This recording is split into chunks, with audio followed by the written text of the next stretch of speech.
Assalamualaikum warahmatullahi wabarakatuh. Alhamdulillahirabbil alamin. Allahumma shalli ala Muhammad wa ala ali Muhammad.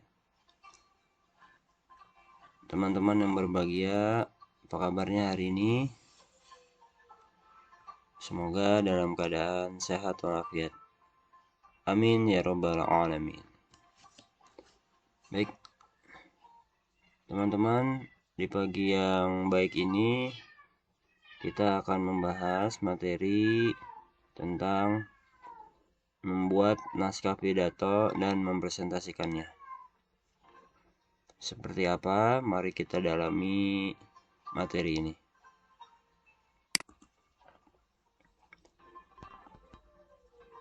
Membuat naskah pidato, langkah-langkahnya sebagai berikut.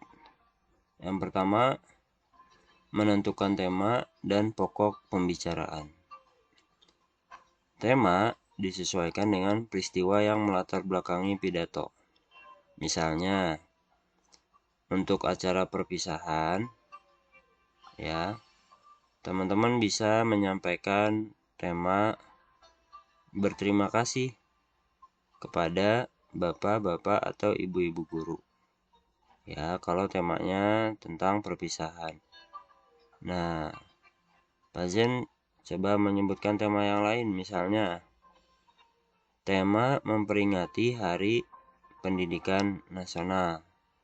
Nah, berarti pokok pembicaraan yang disampaikan adalah bagaimana mengisi Hari Pendidikan Nasional dengan cara mengenang jasa para pahlawan dan belajar dengan giat tentunya. Ya. Langkah yang kedua, teman-teman membuat kerangka pidato. Apa saja kerangka pidato? Nah, ini pernah kita bahas di pertemuan pertemuan sebelumnya bahwa kerangka pidato itu bagian-bagiannya yang pertama pendahuluan. Ya, apa saja pendahuluan? Pendahuluan itu terdiri dari salam pembuka, ya, sapa hadirin, ucapan syukur kepada Allah Subhanahu wa taala. Yang kedua, isi. Ya, isi itu adalah uraian materi pokok. Ya, uraian materi pokok. Yang ketiga, penutup. Penutup itu berisi ini tidak harus semua isinya seperti ini ya, tapi paling tidak ada beberapa poin, ada beberapa hal yang mewakili dari bagian penutup.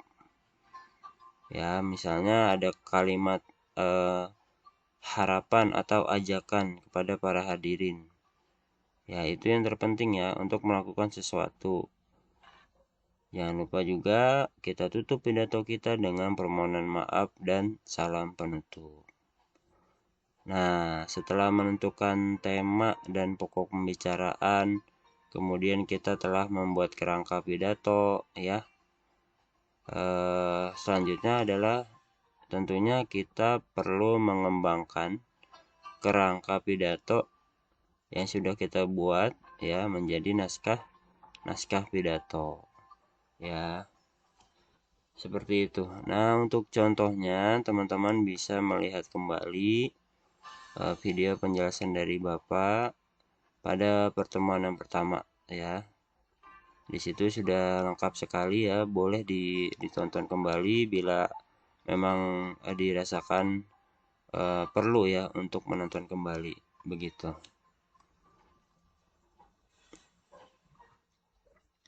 Nah, setelah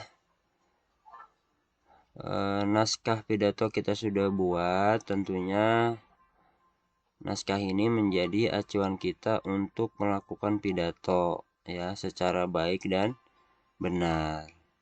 Nah, ada beberapa hal nih teman-teman yang perlu diperhatikan ya agar pidato kita berjalan dengan baik dan benar. Yang pertama, sebelum berpidato tentu kita perlu membaca naskah ya, membaca naskah untuk memahami isinya ya. Jadi naskah itu dibaca dulu dari awal sampai akhir ya, supaya kita tahu ya, kita tahu dan kita paham isinya. Kemudian yang kedua, mengetahui hal-hal penting ya. Hal-hal penting itu apa saja? Pertama, misalnya tujuannya. Tujuan kalian berpidato, tujuannya untuk apa ya. Kemudian nama acaranya, nama acara juga jangan sampai salah ya teman-teman. Misalnya kalau ya perpisahan, di situ disebutkan ya, pada acara perpisahan ini, terus acara misalnya memperingati Hari Kartini. Nah, kalian jadi sebutkan ya di dalam pidato itu. Dan undangan yang hadir juga perlu disapa dan perlu diketahui ya. Disapa dan perlu diketahui siapa saja yang hadir.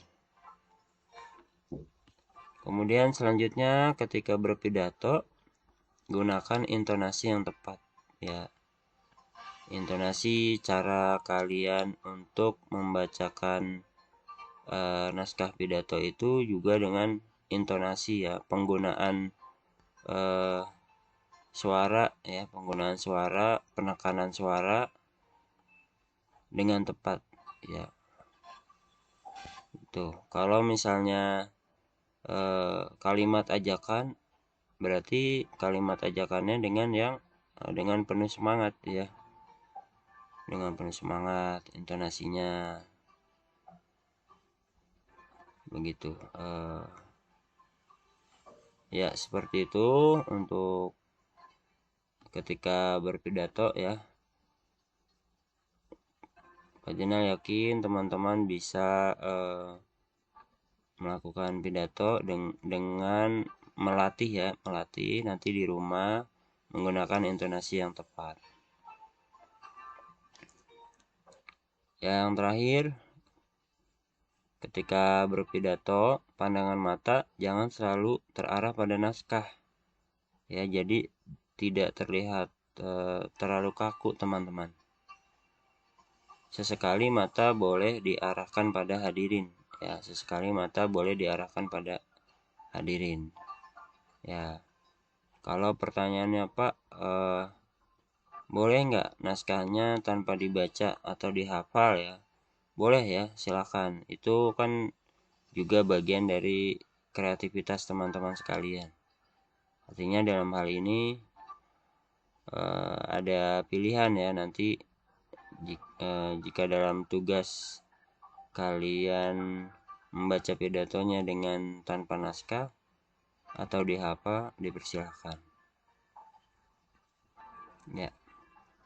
Demikian materi kali ini teman-teman, semoga bermanfaat dan jangan lupa untuk mengerjakan tugas yang diberikan. Kita akhiri dengan hamdalah, alhamdulillahirrabbilalamin.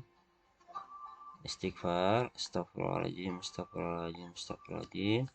Doa penutup majlis, subhanakallahumma wa bihamdika asyhadu an la ilaha illa anta astaghfiruka wa atubu ilaik. Demikian dari Pak Zain. Mohon maaf apabila ada kekurangan. Wassalamualaikum warahmatullahi wabarakatuh.